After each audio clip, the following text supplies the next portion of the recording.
Shalom semua teman-teman. Bagaimana kabarnya semua? Siap belajar firman Tuhan? Asik. Oke. Jadi hari ini kita akan belajar ya tentang sharing tentang pemuritan ya teman-teman ya.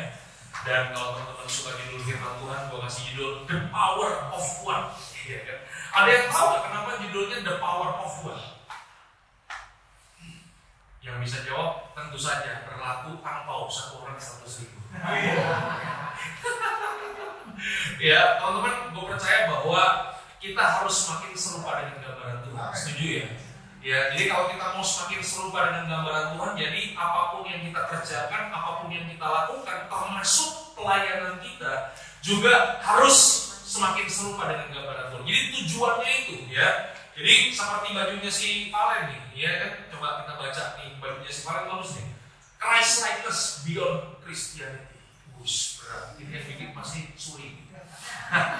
Oke, jadi hari ini teman-teman ya coba kita buka kebenarannya. The truth is, ini dia teman-teman ya. Kebenarannya adalah Yesus Kristus adalah orang yang paling berpengaruh di dunia ini versi majalah Time, teman-teman. Ya. Pertanyaannya kenapa Yesus kemudian bisa mempengaruhi hidupnya jadi pengaruh yang sangat luar biasa? Bagaimana caranya dia mempengaruhi dunia ini dengan kehidupannya? Bagaimana caranya? Ya, Yesus mengubah dunia dengan cara melayani satu orang demi satu orang. Halo? Jadi nanti kita akan lihat fakta-faktanya bagaimana Yesus melayani. Memang Yesus pernah memberi makan 5.000 orang. Katakan sama-sama, memberi makan 5.000 orang. Ya, jadi pelayanannya ngapain? Memberi makan. Jadi kalau memberi makan berapa orang? 5.000. Tapi kalau melayani, teman-teman akan lihat satu persatu dia layani, teman-teman ya. Jadi kalau Yesus melayani satu persatu, berarti begini, setiap kita juga bisa melayani hal yang sama. Setuju gak sih? Tuhan juga akan kepengen ya setiap kita jadi revivalis semua gitu kan. Biar kita melayani 5.000 orang, enggak ya teman-teman ya. Tapi kalau satu persatu sama seperti Yesus, apa yang Yesus kerjakan, apa yang Yesus lakukan, gue percaya setiap kita juga pasti bisa. Yang mengerti katakan haleluya. Ya, ada seorang pakar ya teman-teman ya, namanya Dr. Karl Horton ya, ada sebuah ya pernyataan ya dari dia katakan begini, metode pembinaan apakah yang paling efektif dalam menghasilkan perubahan dan kepemimpinan? Ya, dia dalam penelitiannya berkata begini, 0% acara-acara besar. Ya, 10% melalui kelompok-kelompok kecil. Sedangkan metode pembinaan yang paling efektif, ya, dia katakan begini, 90% itu efektif kalau kita melakukannya satu demi satu, one on one. Oke? Jadi udah dikasih penelitiannya. Oke? Nah kita mau lihat juga nih pemuritan dari Rasul Paulus. Ini buat cepat aja ya teman-teman ya, 30 slide. Jadi kalau satu slide menjelaskan 5 menit, berarti 30 kali 5 menit 150 menit. Wah, gitu. Nonton film jauh lebih lama, ya kan? Ya, 1 Tesalonika 2 ayat yang 11. Alkitab katakan apa? Ya, Paulus katakan begini, kamu tahu betapa kami seperti bapa terhadap anak-anaknya telah menasihati kamu dan menguatkan hatimu. Apa katanya? Seorang demi seorang. Ya, jadi Paulus juga melayaninya seorang demi seorang. Oke? Kisah Para Rasul 20 ayat yang 31, Alkitab katakan apa? Sebab itu berjaga-jagalah dan ingatlah bahwa aku 3 tahun lamanya, berapa lama dia pelayanan? 3 tahun lamanya, siang dan malam dengan tiada berhenti-hentinya menasehati kamu, apa katanya? Masing-masing dengan mencucurkan air mata. Jadi bayangin ya, Paulus melayani di zaman itu satu persatu dilayani dengan mencucurkan air mata. Betapa Rasul Paulus itu memberikan hidupnya kepada satu orang. Yang mengerti katakan haleluya. Oke, kita masuk lagi di apa yang dilakukan oleh Yesus. Ini contoh kasus ya. Wanita yang sakit pendarahan dalam Markus 5 ayat yang ke-24. Kita katakan apa? Coba kita baca sama-sama. Lalu pergilah Yesus dengan orang itu. Orang banyak, apa katanya? Katakan sama-sama. Orang banyak. Jadi orang banyak itu sifatnya ngapain? Berbondong-bondong, ya kan? Jadi ada orang banyak berbondong-bondong mengikut Yesus dan ngapain? berdesak-desakan di dekatnya. Pertanyaannya begini, orang kalau berbondong-bondong, mereka ngikut Yesus sampai membela-belain berdesak-desakan, berarti semua orang ini perlu Yesus gak? Betul gak? Ngapain kalau dia gak perlu Yesus, dia berbondong-bondong dan berdesak-desakan? Salah satu bukti orang datang berbondong-bondong, berdesak-desakan karena mereka perlu Yesus. Makanya kalau teman-teman lihat dalam KKR Kesembuhan Ilahi, berbondong-bondong dan berdesak-desakan. Betul gak sih? Orang benar-benar butuh Yesus. Orang butuh Yesus, mereka perlu kesembuhan yang daripada Yesus. Yang mengerti katakan amin. Tapi apa yang Alkitab katakan? Oke, klik sekali lagi, baca ini baik-baik. Semua pertanyaan dan semua orang banyak yang mengikut Yesus. Kira-kira mereka perlu Yesus gak? Mereka perlu Yesus, makanya mereka datang kepada Yesus. Tetapi ayat yang selanjutnya Alkitab katakan apa? Alkitab katakan begini, demikianlah firman Tuhan, Markus 5 ayat yang ke-31. Pada ketika itu juga Yesus mengetahui bahwa ada tenaga yang keluar dari dirinya. Lalu ia berpaling ke tengah orang banyak dan bertanya, siapa yang menjamah jubah? Kenapa Yesus gak ngomong? Berapa banyak yang perlu kesembuhan hari ini? Bos, jubah gue semuanya. Begitu. Halo? Mestinya kan Yesus ngomong kayak begitu. Ayo, teman-teman semua bangkit berdiri. Ya, gue akan taruh sepatu gue di sini. Ya, yang mau kesembuhan, tempel sepatu ya. Kan ada yang kayak begitu. Betul? Harusnya Yesus lakukan itu dong. Jangan semuanya. Tapi kenapa hanya wanita yang sakit pendarahan yang kemudian waktu menjamah jubah Yesus merasa ada tenaga yang keluar. Cuma satu orang. Padahal banyak orang berbondong-bondong mereka ikut Yesus. Pertanyaannya adalah hari ini, dengan kerumunan yang besar begitu, bagaimana mungkin fokus Yesus hanya kepada satu orang saja? Halo?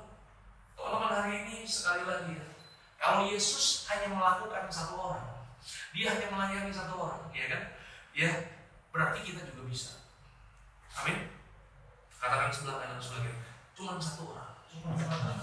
Fokus pada satu orang. Oke? Klik sekali lagi. Ya, contoh kasus lagi ya. Orang yang 38 tahun sakit dalam Yohanes 5 ayat yang kedua dan ayat yang ketiga. Alkitab katakan begini. Di Yerusalem dekat pintu gerbang domba ada sebuah kolam yang dalam bahasa Ibrani disebut Bethesda, ada 5 serambinya, dan di serambi-serambi itu apa kata Alkitab? Berbaring sejumlah besar orang sakit. Yang namanya orang sakit perlu kesembuhan. Semuanya perlu kesembuhan. Ada orang buta, ada orang timpang, ada orang lumpuh, dan semuanya menantikan goncangan air kolam itu. Kenapa? Karena katanya orang yang pertama masuk kepada air itu, ketika air itu bergoncang, dia yang akan pertama kali mendapatkan kesembuhan. Yang mengerti katakan amin. Semua orang perlu Yesus hari itu. Tapi pertanyaannya adalah begini, Alkitab katakan apa? Ayat yang kelima dan ayat yang keenam. Di situ ada seorang yang sudah 38 tahun lamanya sakit.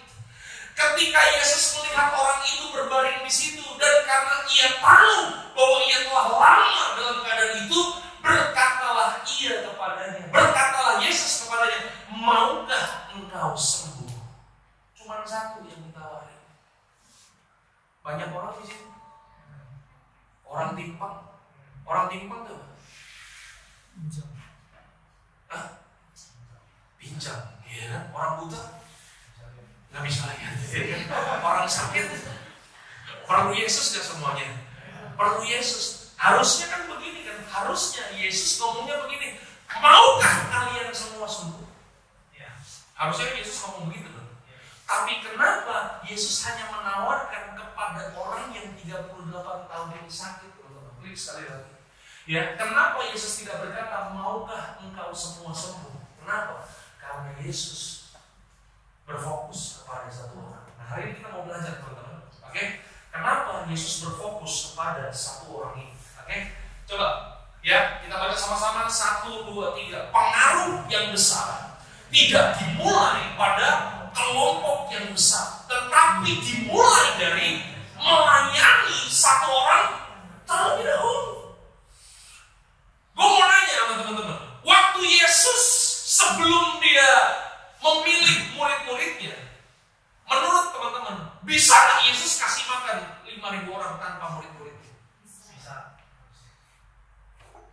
bisa? Yang tidak bisa. Yang tuli. Sebelum Yesus ada murid-muridnya, bisa Yesus melayani 5.000 orang? Harusnya bisa dong, kan dia Tuhan. Betul gak sih?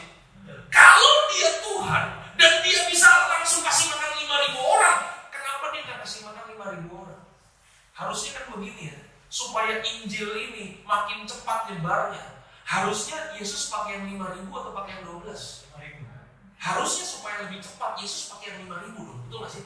Tapi kenapa Yesus nggak pakai yang 5.000? Yesus justru dia pilih dulu murid-muridnya satu persatu. Maukah engkau mengikut aku? Dia pilih dulu satu-satu muridnya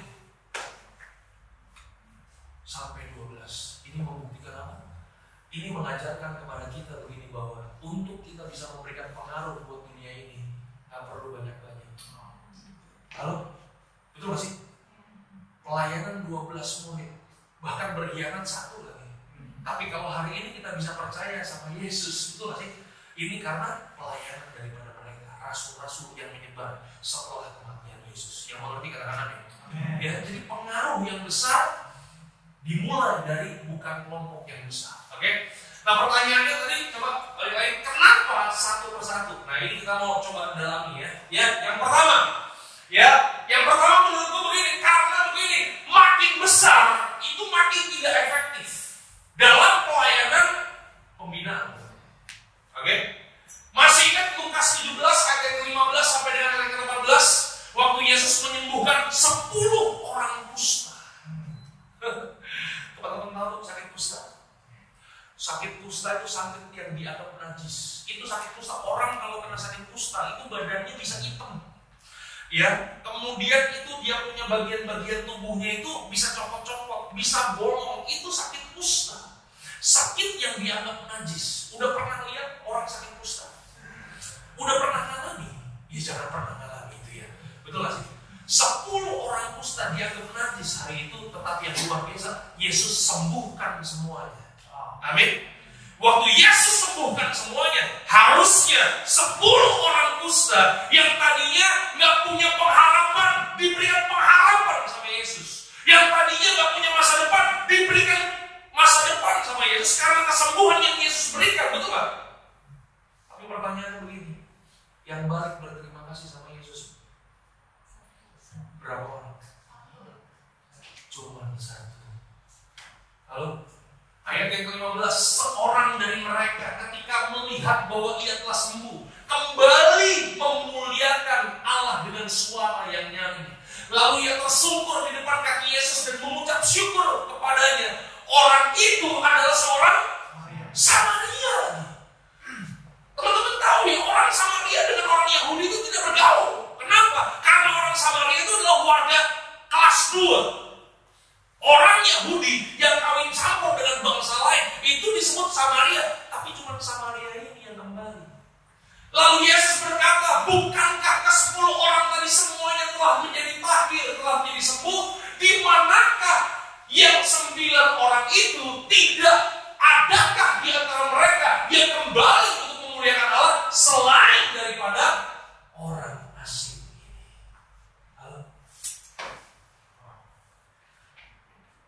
Pelayanan yang diambil sama Yesus bukan pelayanan yang heboh, bukan pelayanan yang keren.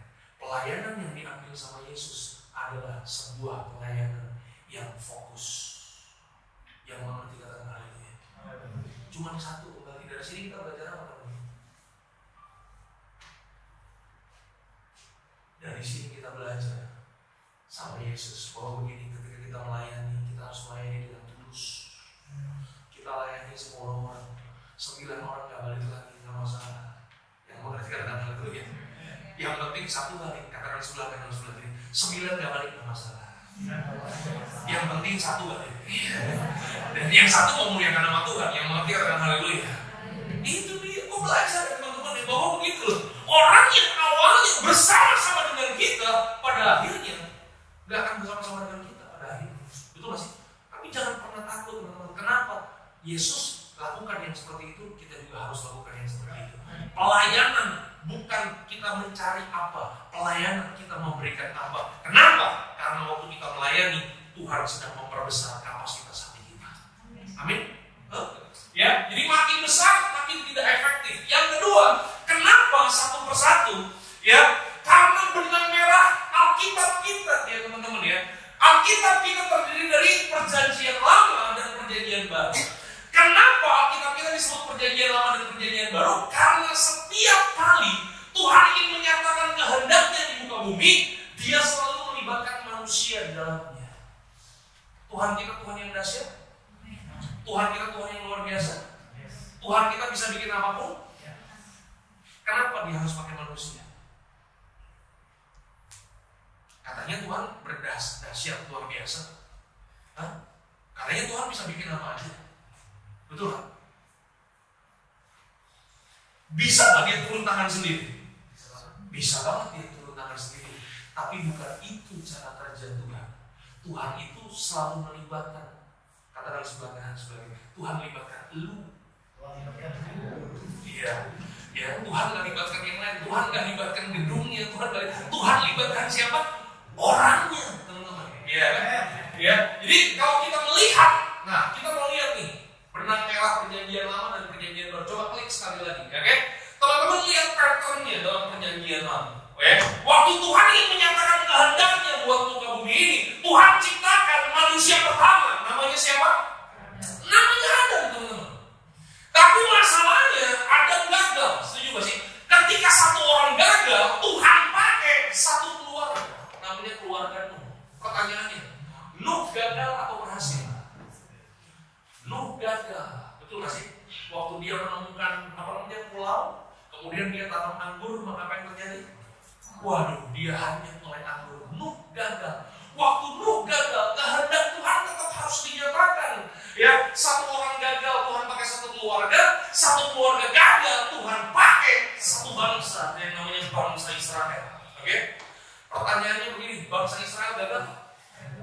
Bangsa Israel juga gagal. Tetapi kan Tuhan udah pilih bangsa ini, kan gitu masih. Tuhan mau tetap bergerak dengan bangsa ini, teman-teman. Tapi bagaimana caranya supaya bangsa ini kembali ke jalan Tuhan? Bagaimana caranya supaya bangsa ini tetap ada di jalan Tuhan? Tuhan bangkitkan imam. Tuhan pilih raja. Tuhan pilih hakim. Tuhan pilih nabi. Halo? Makanya kalau kita baca Alkitab dalam perjanjian lama, kalau imamnya udah itu, ya itu doang. Betul gak sih? Yang dipilih Tuhan, betul gak? Nabi, Tuhan bangkitkan nabi. Betul gak? Tuhan bangkitkan satu orang demi satu orang. Itu dalam perjanjian lama. Apa yang terjadi dalam Alkitab kita di perjanjian baru? Alkitab katakan apa? Ya, lihat patternnya. Oke? Karena satu bangsa gagal, maka apa yang terjadi? Yesusnya sendiri, Allahnya sendiri harus datang ke muka bumi ini. Ya, Dia menjadi manusia. Namanya siapa?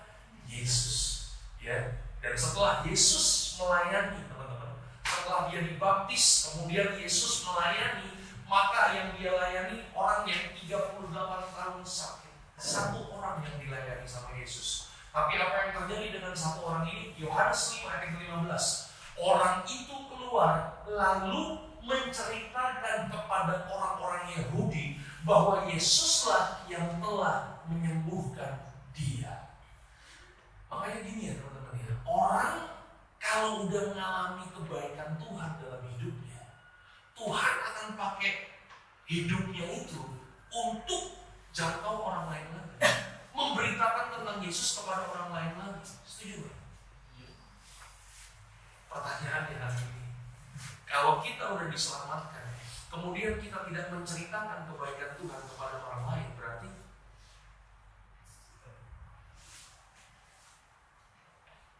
kok gak bisa jawab sih? Kalau yang ini gak ada angpaunya. Halo? Betul?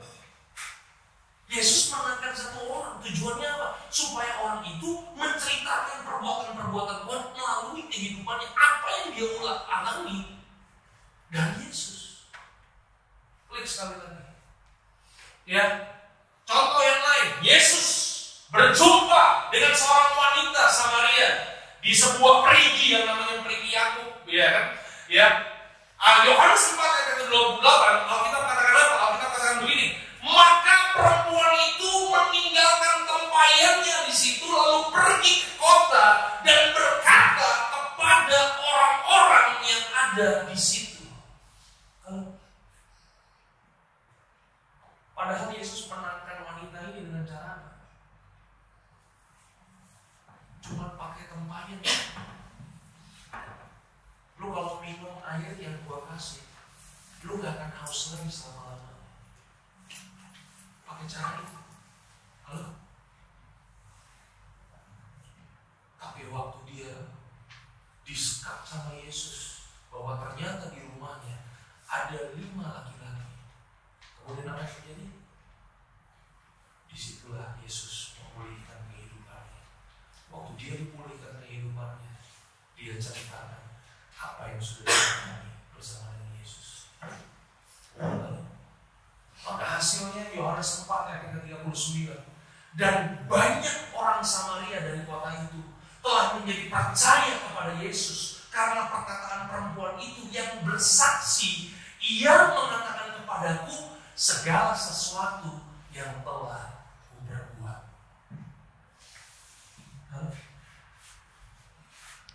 Makanya teman-teman ini, jangan tuh kasih karunia Tuhan itu, ya, udah kita alami dalam kehidupan, kemudian cuma buat kita doang.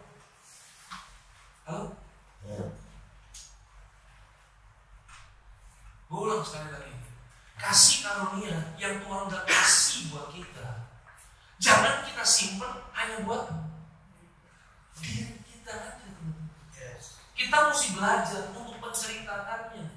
Tuhan gak suruh kita menceritakan kepada 5.000 orang, enggak. Tuhan gak suruh kita untuk menceritakannya kepada 100 orang, enggak.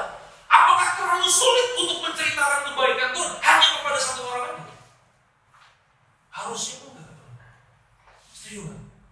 Alkitab sudah membuktikan kepada kita, orang yang berjumpa dengan Tuhan, orang yang sudah mengalami kebaikan Tuhan, bagaimana caranya dia membalas kebaikan Tuhan? Katakan sebelah kanan sebelah kiri, bukan kasih perkeluhan, bukan.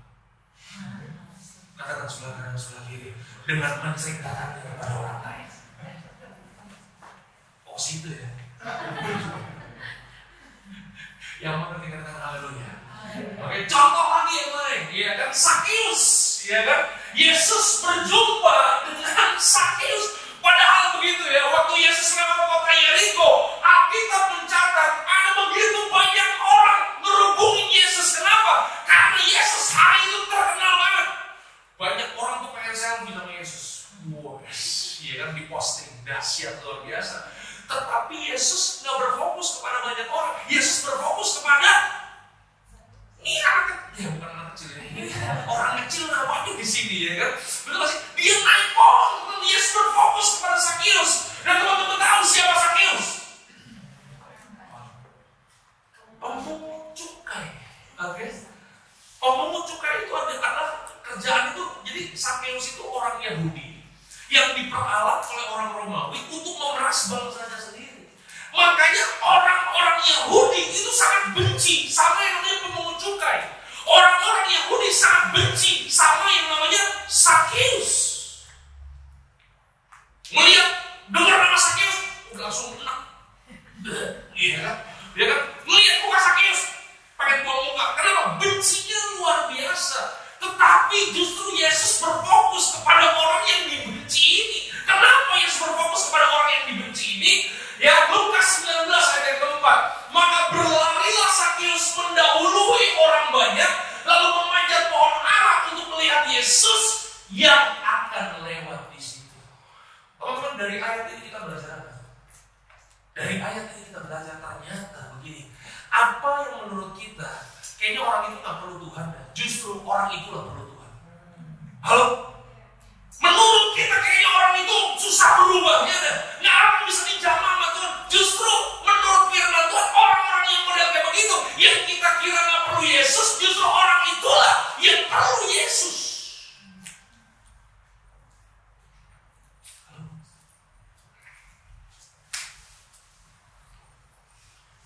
Makanya kadang-kadang kalau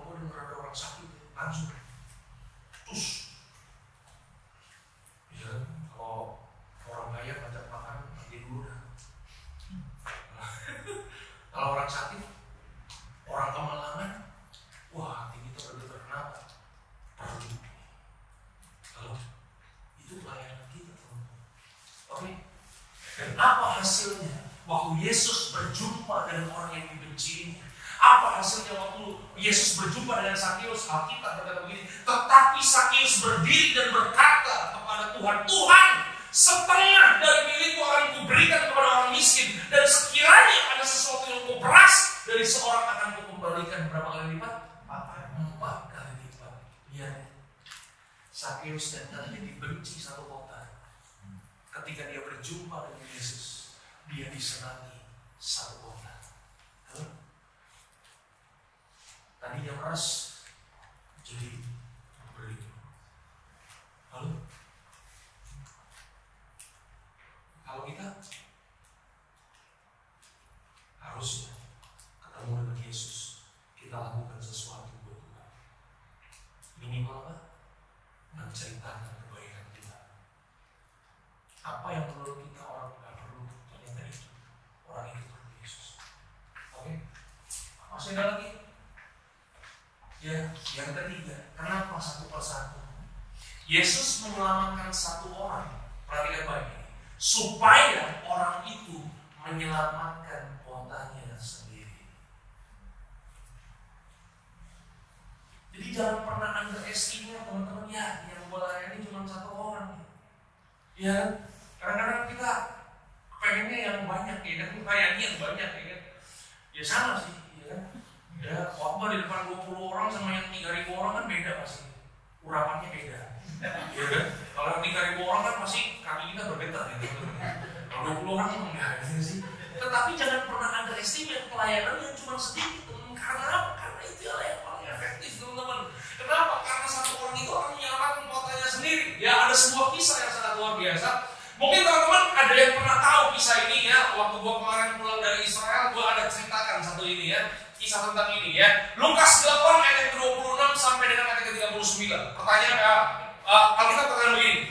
Lalu mendaratlah Yesus dan murid-muridnya di tanah orang Gerasa yang terletak di seberang Galilea. Jadi Yesus nyebrang dari Galilea ke Gerasa, teman-teman. Waktu Yesus nyebrang ke Gerasa, di tengah-tengah perjalanan mereka terkena angin sakal. Alkitab mencatat perahu mereka penuh dengan air. Perahu mereka penuh dengan? Pernah nonton film Titanic? Every night in my dream I see you, I feel you. Apalagi waktu Leonardo DiCaprio ya kan, dengan ditemani pacarnya, tenggelam pelan-pelan ya kan. Pasti banyak di antara kita yang anak jamaah Tuhan hari itu ya kan, menangis pasti kan. Wah, ngeri film itu ya teman-teman ya. Betul pasti sama hari itu Yesus mau pergi pelayanan, di tengah-tengah jalan perahunya udah mau kandas. Tapi yang luar biasa Yesus bikin mujizat. Diam, tenanglah. Maka danau itu pun menjadi tenang. Sampailah mereka di Gerasa. Pertanyaan gue adalah begini. Kalau Yesus mau pergi pelayanan, goncangannya itu udah kayak begitu. Harusnya begitu sampai di Gerasa 10.000 orang udah berani. Betul kan? Tapi ternyata waktu Yesus sampai menginjakkan kaki di tanah Gerasa, Yesus tidak berjumpa dengan 10.000 orang. Yesus hanya berjumpa satu orang. Dan siapa satu orang ini? Alkitab katakan apa? Lalu Yesus naik ke darat, datanglah seorang laki-laki dari kota itu menemui dia. Ya, siapa orang ini? Alkitab berkata orang itu dirasuki oleh setan-setan. Ya, sudah lama ia tidak berpakaian, tidak tinggal dalam rumah, tetapi dalam pekuburan. Teman-teman mesti mengerti, orang Yahudi itu paling anti pergi ke kuburan. Kenapa? Karena kuburan itu dianggap najis.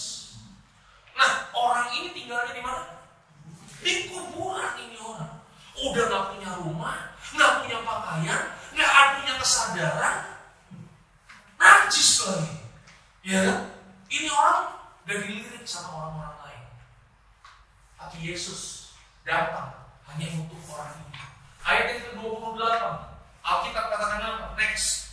Ya, ketika ia melihat Yesus, ketika orang ini melihat Yesus, ia berteriak, lalu tersungkur di hadapan Yesus dan berkata dengan suara keras, "Apa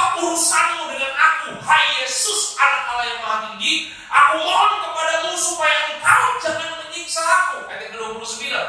Ia berkata demikian sebab Yesus memerintahkan roh jahat itu keluar dari orang itu.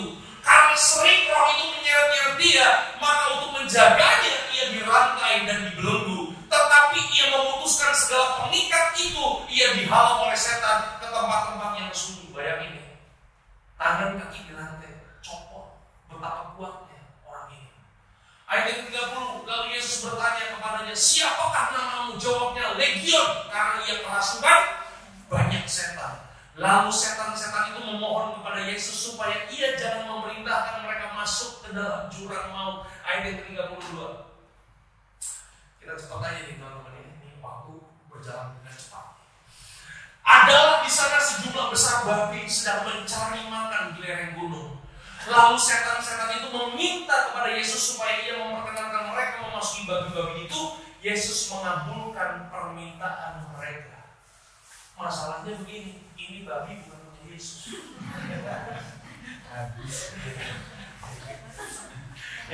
Lalu keluarlah setan-setan itu dari orang itu dan memasuki babi-babi itu.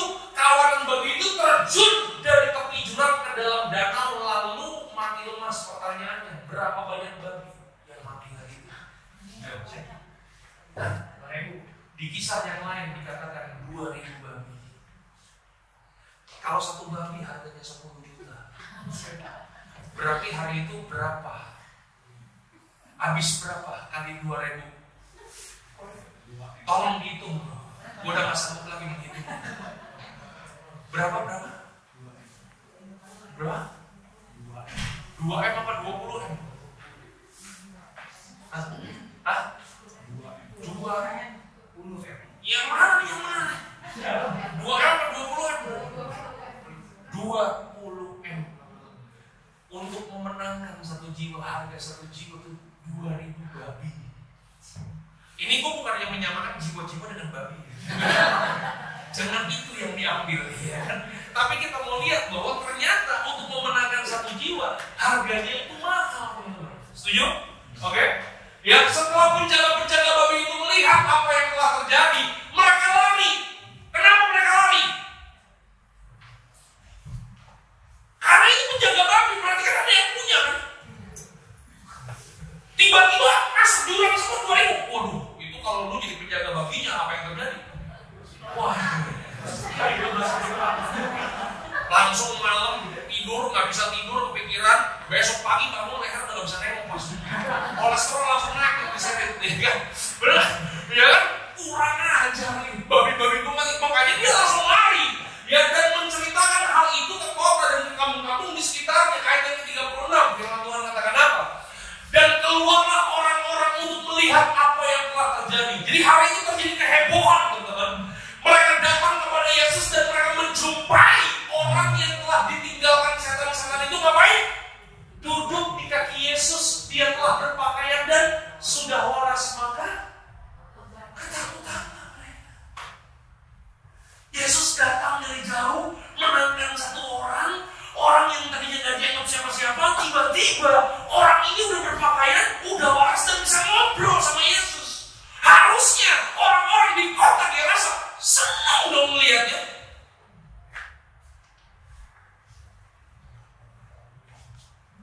Tapi mereka takut. 36. Orang-orang yang telah melihat sendiri hal itu memberitahukan kepada mereka bagaimana orang yang dirasa setan itu telah diselamatkan. Ayat yang ke-37. Lalu seluruh penduduk kota Gerasa meminta kepada Yesus supaya ia meninggalkan mereka, sebab mereka sangat ketakutan. Maka naiklah Yesus ke dalam perahu, lalu berlayar kembali. Pertanyaannya, waktu Yesus diusir dan Yesus pergi, apakah pelayanan Yesus gagal? Hah? Katakan sebelah kanan sebelah kiri, yang namanya pelayanan gak pernah gagal. Setuju? Hah? Gak pernah gagal, guys. Kehendak Tuhan itu pasti terjadi. Pelayanan itu tidak pernah gagal. Oke? Ayat yang ke-38. Oh, tadi ada baca dulu nih. 1, 2, 3. Kita tetapi rencana dan kehendak Tuhan harus terus berjalan sedang. Baru lanjut. Iya kan? 38. Perhatikan baik. Dan orang yang telah ditinggalkan setan-setan itu meminta supaya ia diperkenankan ikut Yesus. Tetapi Yesus menyuruh dia pergi. Apa yang terjadi kalau orang yang telah disembuhkan ini ikut Yesus? Iya, nggak terjadi apa. Kenapa Yesus melayani satu orang persatu orang? Karena ketika Yesus berfokus kepada satu orang, Yesus mau supaya orang ini bertanggung jawab buat kotanya. Makanya ayat ke-39, pulanglah ke rumahmu dan ceritakan segala sesuatu yang telah diperbuat Allah atasmu. Dan orang itu pun pergi mengelilingi seluruh kota dan memberitahukan segala apa yang telah diperbuat Yesus atas dirinya.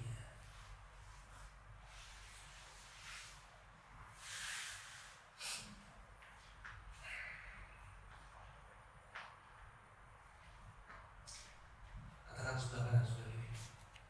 Punya mulut? Katakan kepada orang di sebelah kiri. Sekarang sebelah kiri aja. Masih bisa ngomong?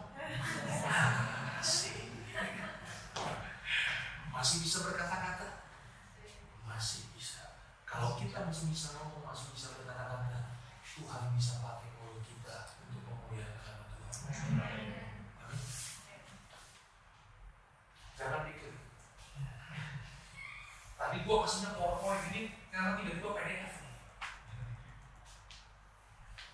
Ada roh-roh di udara. Karena gitu. Ini pertanyaan gue, tolong jawab. Waktu orang yang udah kerasukan ini disembuhkan sama Tuhan, waktu dia keliling kotanya dan menceritakan apa yang Allah perbuat dalam hidupnya, pertanyaannya, apakah kotanya, orang-orang di kotanya langsung berubah dan bertobat dan diselamatkan? Hah? Katakan sebelah kanan sebelah kiri. Keselamatan itu bukan urusan itu. Keselamatan itu urusan itu. Betul? Keselamatan itu yang memberi itu Tuhan, anugerah Tuhan yang memberikan keselamatan. Setuju? Kita nggak perlu mikirin orang ini selamat atau nggak perlu. Yang harus kita pikirin adalah kita gunakan mulut kita untuk memuliakan nama Tuhan. Berfokus menyelamatkan orang satu demi persatu. Teman-teman setuju ya, belakangan ini banyak orang yang lagi sakit gitu.